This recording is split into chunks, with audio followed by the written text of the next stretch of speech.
नमस्कार, स्वागत है आप सभी का कल की रोशनी आज बचाएं मुहिम में। जागरण ने यह अभियान शुरू किया WWF के साथ अर्थ आवर को लेकर, लेकिन हमें लगा कि ये सिर्फ एक दिन के लिए नहीं, या कुछ लोगों से आपको मुखातिब कराने के लिए नहीं, ये तो सालों साल चलने वाली प्रक्रिया है। जो लोग पर्यावरण के लिए, प्रकृति के लिए अपना जीवन, अपना सर्वस्व न्यौछावर करते आ रहे हैं, उन्हें आपसे मुखातिब कराएं। तो इसलिए हम फिर से हाजिर हैं। अब अर्थ डे इस अप्रैल के महीने में आने वाला है, और हम सोच रहे हैं कि इस धरती के लिए जो भी लोग जहां हमारे संपर्क में आ रहे हैं, आपसे मुखातिब कराएं, आपसे उन्हें मिलवाएं। आज इसी कड़ी में हमारे साथ विष्णु लांबा जी जुड़ गए हैं। विष्णु जी, आपका बहुत बहुत स्वागत है। नमस्कार, धन्यवाद। विष्णु जी को आप देख पा रहे हैं, कोई बहुत ऐसा नहीं है कि जीवन के बहुत वसंत देख लिए हो, बाखुदा एकदम यंग है, भगवान की कृपा है। लेकिन इतनी कम उम्र में ट्री मैन की उपाधि इन्हें दी जाती है। लगातार पेड़ों के लिए, पेड़ों के संरक्षण के लिए काम कर रहे हैं। वृक्ष लगाते भी हैं, लगवाते भी हैं, और साथ में लगे हुए वृक्षों का, पेड़ों का संरक्षण भी करते हैं। विष्णु जी, कम उम्र है, कम उम्र में ये ख्याल कैसे आ गया, कब आ गया, कौन सी उम्र से ये जहन में आया कि मुझे प्रकृति के लिए काम करना है, पेड़ों पे ध्यान देना है? सबसे पहले तो जागरण परिवार का आभार। जागरण एक बहुत जिम्मेदार और बड़ा मंच है। उसके माध्यम से जमीनी स्तर पर जो कार्य हो रहे हैं देश और दुनिया के लिए, भारत जो अपने नवाचारों से मानवता को लाभान्वित कर रहा है, उन लोगों में एक नाम ईश्वर करुणा से मेरा भी है। तो मुझे मंच देने के लिए जागरण का आभार। 7 वर्ष की आयु में, जैसा कि मेरे बारे में अक्सर पढ़ा और देखा जाता है, तो वो शुरुआत हुई गाँव में। अपनी माँ के साथ पहला पौधा मैंने लगाया, और उसके बाद में वही संस्कार रहा 7 वर्ष की आयु में। तो पहला जो गुरु कहूँ पर्यावरण के क्षेत्र में, वो माई है। उसके बाद वो एक संस्कार जो बाल मन पर असर कर जाती है, बाल मन की चीजें, तो वो आजीवन बना रहा। इस तरह के माहौल मुझे मिलता रहा, इस तरह की चीजें मुझे मेरे साथ जुड़ती रही कि वो चलता रहा। एक लंबा समय इसके साथ गुजरा है, और ये 34 वर्ष पूर्ण होने जा रहे हैं कंप्लीट जून में जीवन के। उसमें 27 वर्ष मैंने पर्यावरण के रास्तों पर चलने की कोशिश की है। कितने कामयाब हुए ये निर्णय तो इतिहास करेगा आने वाले कई वर्षों बाद।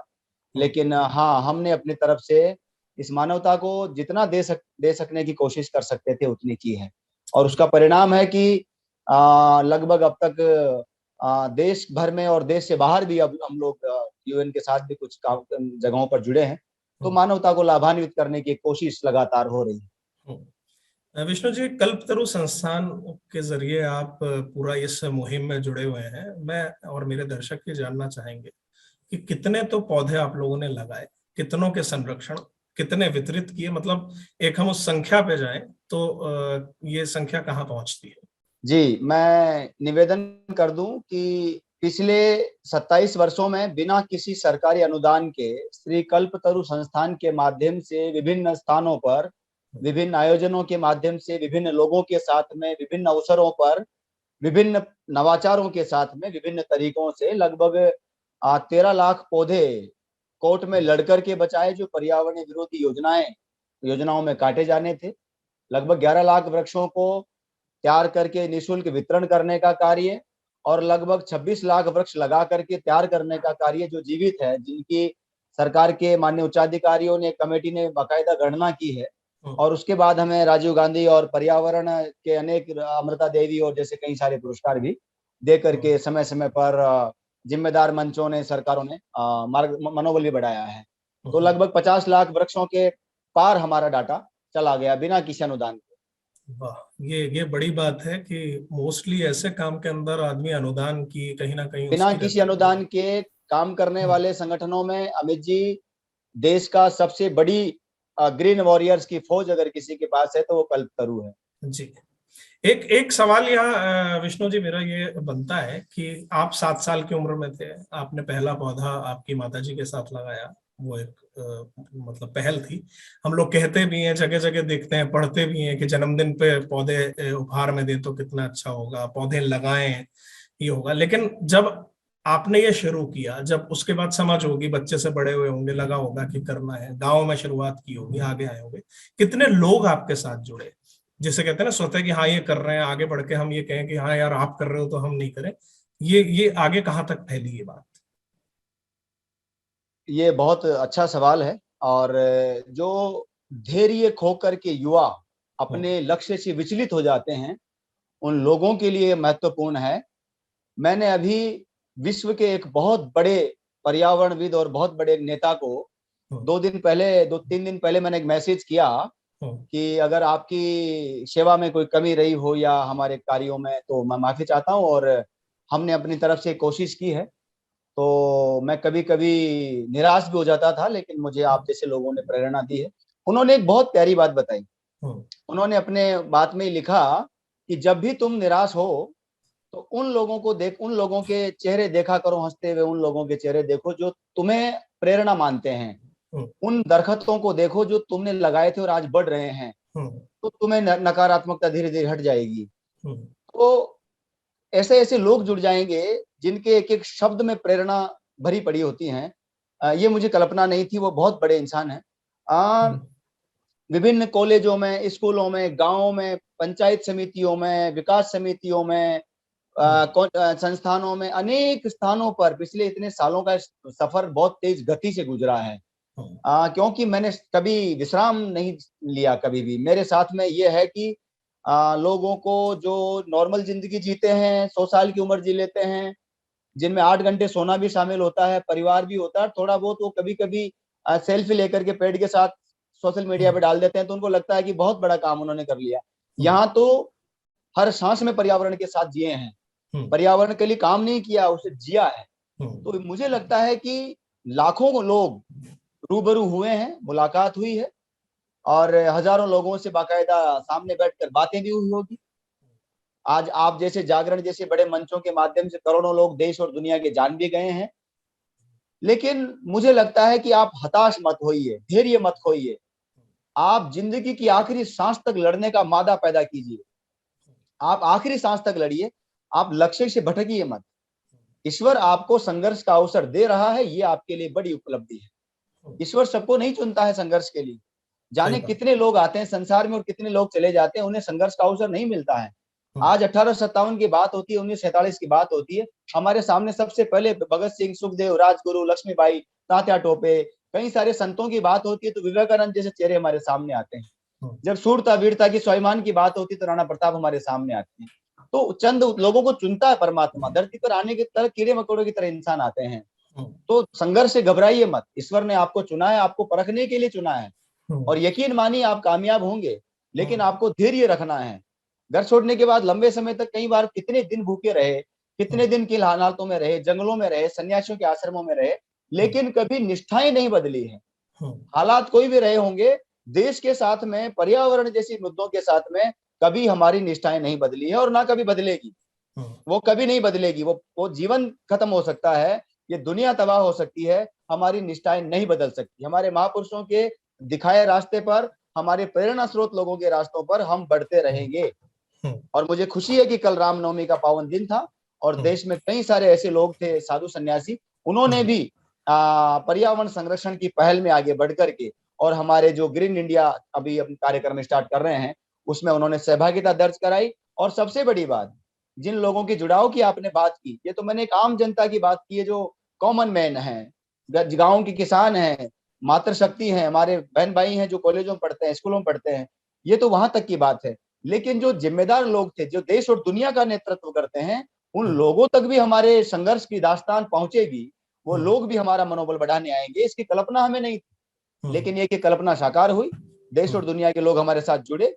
और मुझे खुशी है, हाल ही में संयुक्त राष्ट्र पर्यावरण कार्यक्रम के छठे प्रमुख माननीय एरिक सोलेम हम्म, वैश्विक नेता है, महान पर्यावरणविद हैं, और वो लंबे समय से सोशल मीडिया पर श्री कल्पतरु संस्थान के कार्यकर्ताओं को, मुझे व्यक्तिगत रूप से अपना असीम स्नेह दे करके विभिन्न माध्यमों से और अपने सोशल मीडिया के जरिए हम सब लोगों को मोटिवेट करते रहे हैं, मनोबल बढ़ाते रहे हैं। हाल ही में उन्होंने जयपुर में और राजस्थान में पहली बार आकर के इतिहास रचा।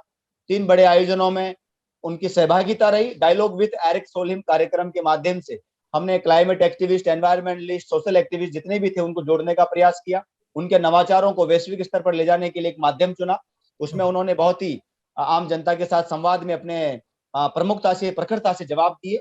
हमने वृक्ष मित्र सम्मान समारोह जो हमारा वार्षिक कार्यक्रम है उसके माध्यम से, और हमारे जितने भी 22 राज्यों में, दुनिया के 13 देशों में जो वॉलंटियर हैं, अच्छा काम कर रहे हैं, उनको मोटिवेट करने का काम किया। और उसके बाद टोंक जिले की ग्राम पंचायत लांबा में बैक टू रूट्स कार्यक्रम के माध्यम से, और उन्होंने भी बहुत सादगी से उस कार्यक्रम में पेड़ के पत्तों पर भोजन करके, मिट्टी के बर्तनों में भोजन करके, सारे प्रोटोकॉल तोड़ करके, और उन्होंने जड़ों की ओर लौटने का संदेश दिया, जो भारत की सबसे बड़ी मुझे माइनस पॉइंट दिखाई देता है। तो इसलिए हजारों लोग जुड़े हैं, और आज मुझे लगता है जागरण के माध्यम से और लोग जुड़ने वाले हैं। वाह, बहुत खूब। एक सवाल यहाँ आ रहा है। देखिए, एक पेड़ लगाना बहुत आसान है, आदमी किसी भी वक्त, जैसे आपने कहा, सेल्फी लेते वक्त वगैरह, लेकिन पेड़ को बचाए रखना बहुत बड़ी जिम्मेदारी है कि वो पेड़ रहे। एक सवाल यहाँ आपसे बातचीत में मेरे जहन में, क्योंकि आप इस पे लंबा संघर्ष करते रहे हैं, सरकारों के साथ करते रहे हैं, एक पेड़ को सबसे ज्यादा खतरा किससे होता है? जानवरों से? नहीं नहीं सरकारी तंत्र से? मैं अपने सवाल पे आ रहा हूँ। सरकारी तंत्र से, भूमाफियाओं से, जंगल में लोगों से? कौन है? मतलब असल में हम एक देश की बात करें, दुनिया की बात करें, इस पृथ्वी की बात करें, पेड़ को सबसे ज्यादा नुकसान कौन पहुंचा रहा है? पेड़, आपने बहुत महत्वपूर्ण सवाल किया है, और मुझे लगता है कि मैंने सैकड़ों इंटरव्यू दिए होंगे, लेकिन मैं आभारी हूं अमित जी आपका, आपने इतना बड़ा सवाल कर दिया है, और जागरण के माध्यम से लोग इस बात को समझेंगे, आम जनता निश्चित रूप से। पेड़ को सबसे ज्यादा खतरा अगर किसी से है तो वो सरकार से है। सरकारी तंत्र की उदासीनता है। जिन भूमाफियाओं का, जिन खनन माफियाओं का आप जिक्र कर रहे हैं, जिनका मैं भी शिकार हुआ हूं, आपने देखा भी है और जागरण ने दुनिया को दिखाया। मैं आपसे निवेदन करूं कि खनन माफिया सरकार का एक पैरेलल पार्ट होता है, क्योंकि उसे ये कहना, ये चुभेगा। मुझे लगता है सरकार के नुमाइंदे, सरकार के अधिकारी, मंत्री, किसी भी राज्य की सरकार हो, केंद्र सरकार हो, मैं सामाजिक कार्य करता हूँ, अपनी समाज की बात करता हूँ, जमीन स्तर की बात करता हूँ, और दावा के साथ करता हूँ, क्योंकि लंबा अनुभव है और जमीन पर देखा है मैंने सिर्फ केवल टीवी पर डिबेट नहीं करी। मेरा निवेदन है कि सरकार के चुनिंदा, सब लोग शामिल नहीं हो सकते, लेकिन सरकार के कुछ मंत्रियों और अधिकारियों की सांठगांठ के चलते, सरकारी तंत्र की उदासीनता के चलते आज जंगल खत्म हो गए। अवैध खनन के कारण सारे जंगल, हमारे पहाड़ खत्म हो गए, नदियां खत्म हो गई। हम लोग नदी पर संवाद तो कर रहे हैं, लेकिन उस विवाद का सलटारा करने के लिए, उस समस्या का समाधान करने के लिए जमीन स्तर पर कार्रवाई नहीं कर रहे हैं। जो जमीन स्तर पर कार्रवाई कर रहे हैं वो सुरक्षित नहीं है। जलवायु हमले हमारे लिए बड़ी चुनौती है, पर्यावरणीय हमले हमारे लिए चुनौती है, लेकिन पर्यावरण को संरक्षण करने वाले पर्यावरण कार्यकर्ताओं पर जो हमले हो रहे हैं, अगर वो भी सुरक्षित नहीं रहेंगे तो क्या होगा? आपने देखा, मेरे ऊपर 3 हमले हुए, खतरनाक हमले हुए, और ऐसे हमले हो जाएंगे जिसकी मुझे कल्पना नहीं थी, जिसके बारे में मैं सोच नहीं सकता था। हर तरह से हम सक्षम थे और हैं। मैंने कल भी कहा, मैं आज भी कह रहा हूं, माननीय न्यायालय एक बार आदेशित करके देखे, हम सक्षम हैं। लेकिन हमने तय किया, हम संविधान की पालना के लिए हर संभव प्रयास करेंगे। हम सत्य और न्याय का रास्ता नहीं छोड़ेंगे, हम शांति का रास्ता नहीं छोड़ेंगे। वरना 2 साल चंबल में रहे, देश में इतना कुछ किया, आगे पीछे लुटाने का कुछ बचा ही नहीं है। न कुछ पाने की लालसा है, न कुछ खोने का डर है, फिर खौफ किस बात का है? सरकार आदेशित करते देखे, मान्य न्यायालय कह करके देखे कि बनास की अवैध खनन को आप रोक के दिखाइए। मैं जागरण के माध्यम से दावा करता हूं, 24 घंटे का समय देके दिखाइए, लेकिन कानून को हाथ में नहीं लेंगे। मान्य न्यायालय कहेगा तो बिल्कुल काम करेंगे। तो बचाने का जो काम था वो सबसे खतरनाक काम है, और पेड़ को सबसे ज्यादा खतरा अगर किसी से है तो वो सरकारी तंत्र से, सरकारी तंत्र की उदासीनता है। खनन माफिया उसी का पार्ट है, उन्हीं के संरक्षण में लोग पलते हैं, बढ़ते हैं। आज नदियां तबाह हो रही है, हमारी यमुना की स्थिति, बनास की स्थिति, क्योंकि बनास तबाही के कगार पर हमारी जीवन दायिनी है, जीवन रेखा है। क्योंकि उजली लकीर अगर हम देखना चाहते हैं, वो खींचना चाहते हैं, मुझे लगता है हम सब लोगों को जमीन स्तर पर आना पड़ेगा और इन लोगों को समझना पड़ेगा। और सबसे बड़ा आपने सवाल किया, सरकार से पर्यावरण को जो खतरा मैंने बताया है, आपने कहा किससे पर्यावरण को सबसे ज्यादा खतरा? पेड़ पौधों को सब बचाया अगर किसी ने है, सिर्फ 2 लोगों का योगदान मैं समझता हूं। एक माननीय न्यायालय का, special thanks to honourable court, जिन्होंने हमेशा हमारा कंधा मजबूत किया है। चाहे वो पास्को प्रोजेक्ट हो, चाहे वो बांडी का भाव क्षेत्र हो, चाहे वो कालवाड़ी गोपाल योजना हो, चाहे वो नींदड़ वाला हो, चाहे आपका ये राम सिंह रोड हो, चाहे B2 बाईपास हो, चाहे द्वारकादास पार्क हो, चाहे टोंक रोड का आपका राष्ट्रीय राजमार्ग नंबर 12 हो, चाहे हम लोग अभी गुरुग्राम के अंदर जो काम कर रहे हैं वो वाला पार्ट हो, हर जगह माननीय न्यायालय ने हमारा कंधा मजबूत किया। और special thanks to again honourable court, उन्होंने अवैध खनन को भी रोक लगा करके बीच में हमें बड़ा मनोबल बढ़ाया। तो माननीय न्यायालय और जमीनी स्तर पर काम करने वाले लोगों का एक बड़ा योगदान है, वो सब लोग बधाई के पात्र हैं।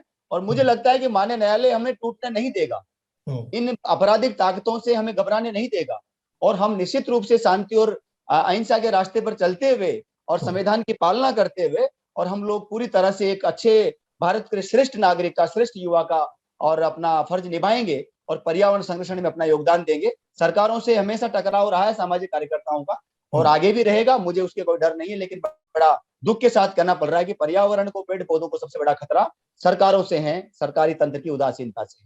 नहीं विष्णु जी, उम्मीद की किरण हमेशा प्रकृति देती रहती है। आप जैसे लोग जिस तरीके से काम कर रहे हैं, तो भले ही तंत्र कैसा भी हो, तंत्र को भी उस सही तंत्र पर लौटना पड़ेगा। जब समाज के, प्रदेश के, गांव के सब लोग जब मिलके इस अलग के साथ जुड़ते हैं तो ये मोमेंटम बनता है। और बहुत बहुत धन्यवाद आपका जागरण के साथ जुड़ने के लिए। वो लोग जो जीवन में सोचते हैं कि हमने कुछ नहीं किया, उनसे जब ये सवाल किया जाता है कि भाई इस पूरे जीवन में आपने क्या किया, और कोई जवाब नहीं होता कि हाँ नौकरी की, कमाया, घर आ गए, सो गए, रिटायर हो गए, अब उम्र के अंतिम अवस्था में इंतजार कर रहे हैं, उनके लिए भी सबसे आसान तरीका है कि आप जब कहीं जवाब दें तो ये जवाब दे सकते हैं, मैंने कुछ किया, प्रकृति के लिए कुछ किया। आप और ज्यादा कुछ मत कीजिए, आप अपने आसपास पेड़ लगाइए और पेड़ पौधों का ख्याल रखिए, उन्हें एक वृक्ष बनने तक उनका पूरा संरक्षण कीजिए। उसके बाद वृक्ष अपने आप आगे का काम करता चलता है, सदियों तक हमें देता ही देता रहता है। तो बस इतना सा कीजिए ताकि आप भी ये जवाब दे सके कि आपने इस धरती के लिए कुछ किया। आप सब लोग जुड़े, आपका धन्यवाद। नमस्कार।